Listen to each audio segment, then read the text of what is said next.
All right, Coach, first things first, just what's the psyche of the team after just what you guys had to go through on Monday night? I think that today will be the first chance that I've had a chance to talk to guys as a team. We got back late Monday night, and then I had to go recruit last night. So we pushed our practice back from this morning on. We'll practice at 6 a.m. So we pushed it back to 7 p.m. just because we were on the road 2 nights on the road. So today will be the first chance I've had to talk to them. So I kind of get a feel from them tonight once they come to the floor.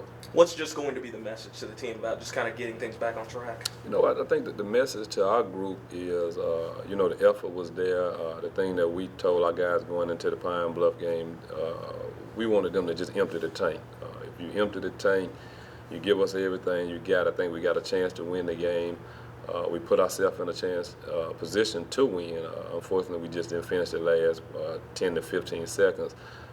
Coming back, when you look back on it, we're 6-3. We're tied for second place with 2 games back.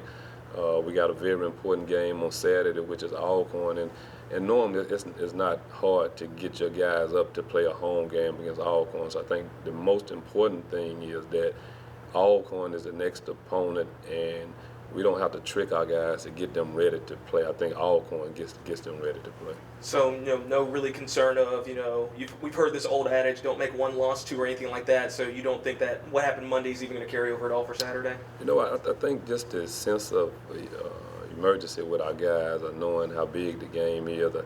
I think them coming out and knowing that we've been through 9 games in the conference. We played everybody once. Gremlin was the only disappointing game where we actually just didn't play. So we haven't seen anybody in the league that we're afraid of or that we can't beat. Our biggest opponent right now is us. We've never had Chase Franklin, Paris Collins, Trayshawn Bolden, Julian Daughtry, Maurice Rivers. We never had all of those guys at the same time, and I think it's approaching that time where it looked like we're about to get all of them back on the floor at the same time, and hopefully, going down the back stretch, maybe the last 2 weeks of the season, we can put all those guys on the floor, and I think that's our best team, that's our best lineup to play with. Yeah, what's the update on Paris?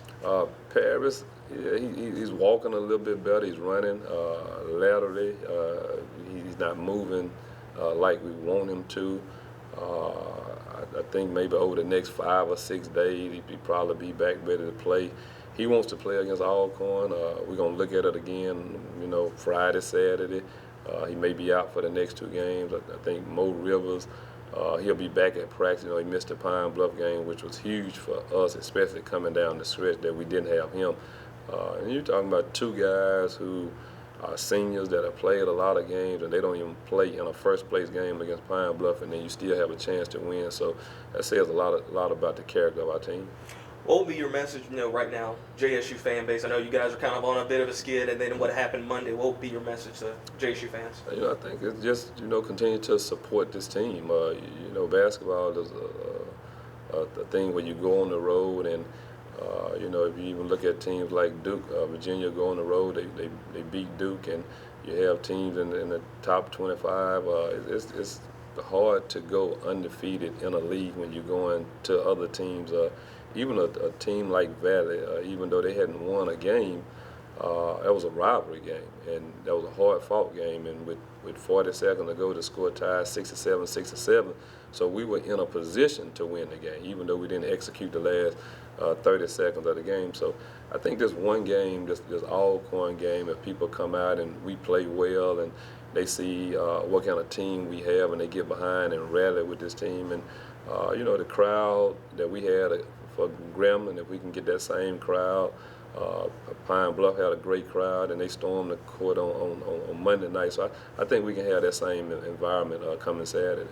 You touched on this, executing in the last minute. Is that just something that comes from experience? I know it's something that's probably pretty much impossible to practice. It comes with experience, guys. We're trying to execute in the last 3 minutes and 45 seconds, and Mo Rivers is not there, and Paris Collins is not there. So you're asking guys who are younger guys to, even though they played well for the first 35 minutes, well, it's time to win now in the last 2 or 3 minutes, and that's not what I do. You know, I've been depending on Paris, I've been depending on Mo, and now I'm in the spotlight and I have to do it. And you know, for whatever reason, we couldn't get it done. But that's something we'll look at. We got Wednesday practice, Thursday and Friday. We just made a practice schedule, and that was something that we highlighted the last 3 or 4 minutes when we're leading, when it's tied, and teams do something out of character. How do we respond? That's something we're going to work on the next 3 days. Coach, just one quick question. You know, a lot of people know about guys like Paris and Chase, but who are some of those maybe new guys that have really started to contribute for you over the last few games? I think Julian Daughtry has been playing well. You know, the last maybe 6 or 7 games, he's really been doing a better job of running the team and understanding the point guard position. When we brought him in, we thought Dontellis Ross would be the point guard, and he would just kind of play off of him, but it didn't happen. You know, Dontellis got the knee injury, so he's out. So Drew has been doing a great job. I think Lemon Howard has been a surprise. He's a 6'7", 6'8", athletic kid. Played really well at Pine Bluff this last game, but he's shown some moments where you know, the fan base could be happy about a kid that has 3 years to play, and he's having extremely a good freshman season. Thank you, Coach. All right. Thanks, Coach. All right.